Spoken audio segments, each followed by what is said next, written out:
La phytothérapie agricole, ça va être l'usage des extraits fermentés, ce qu'on appelait les purins avant, purins d'ortie, de consoude, de luzerne, de fougère, de laminaire, et des différentes tisanes et huiles essentielles. L'idée, c'est de remplacer la chimie de synthèse par la chimie végétale. Pourquoi? La chimie de synthèse n'est pas démontée, les molécules ne sont pas démontées par les micro-organismes du sol, elle va donc être rémanente et polluée pendant 50 ans, 200 ans. Alors que tout ce qui est chimie végétale, elle, est reconnue par les micro-organismes. Qu'est-ce que ça donne? Ils vont être démontés, et en moins de 10 jours, on n'a plus aucune trace. Les molécules sont démontées. On ne peut pas polluer avec les molécules naturelles. En France, à 80% des terres sont semi-stériles, c'est-à-dire qu'on n'a pratiquement plus de micro-organismes. Donc on doit relancer la machine en relançant avec des micro-organismes les extraits fermentés, mais aussi on a dit sur sol alcalin du petit lait, les thés de compost oxygéné, on pourrait rajouter dedans les micro-organismes efficaces, la lithofère, tout ce qui est ferment va nous permettre de relancer vraiment la vie du sol, tout simplement. Par contre, on s'est rendu compte maintenant depuis 15 ans, c'est des travaux basés beaucoup sur mon collègue Éric Potiot, avec qui je bosse depuis 15 ans maintenant, et tous ces travaux, on s'est rendu compte il y a 15 ans qu'on pouvait amener des ferments, on n'arrivait pas à les maintenir longtemps, et qu'il nous manquait quelque chose.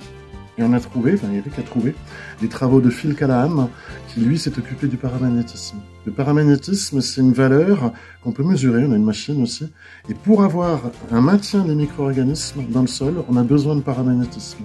Et malheureusement, tout ce qui est chimie de synthèse, c'est le contraire. Paramagnétisme, c'est plus. Alors que le diamagnétisme, la chimie de synthèse, c'est moins.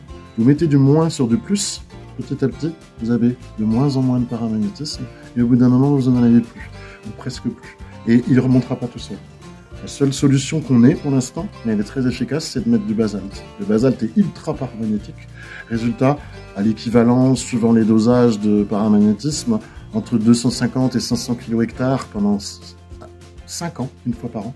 On va remonter le paramagnétisme. Résultat, on va pouvoir avoir beaucoup de micro-organismes qui vont rester. On va remonter la conductivité du sol.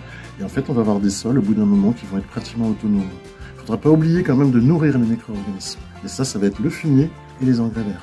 Avec ça, fumier et couverts végétaux, rouleau faca ou broyé ou fauché, vous allez pouvoir nourrir vos micro-organismes.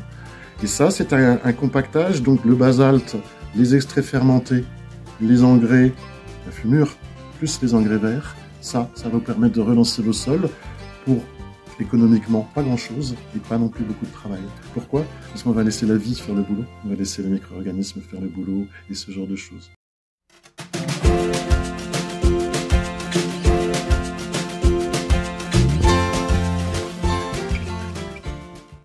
Si je pouvais rajouter maintenant ce que j'aime bien, c'est savoir ce qu'il ne faut pas faire.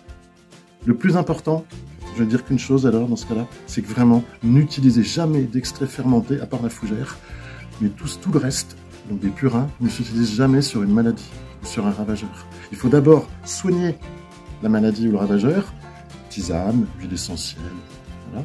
Et une fois que c'est soigné, on va relancer avec des micro-organismes. Mais mettre des micro-organismes, donc des extraits fermentés sur une maladie, c'est la nourrir. Sur un puceron, un ravageur, c'est aussi le nourrir. Donc il ne faut pas se faire avoir, il ne faut pas écouter ce qu'il y a sur Internet. J'ai des pucerons, je mets du purin d'ortie, absolument pas. J'ai des pucerons, je mets un curatif, et après je mets du purin d'ortie. Voilà, c'était juste un petit encart pour expliquer un petit peu comment on peut travailler pour avoir une agriculture naturelle, mais qui ne soit pas, excusez-moi, du bio conventionnel, des doses de cuivre et de soufre monumentales qui donnent à peu près le même état sur les sols que la chimie de synthèse, stérilisation. Donc, retrouver des sols sains, des paysans sains et une belle vie. Et voilà. Merci.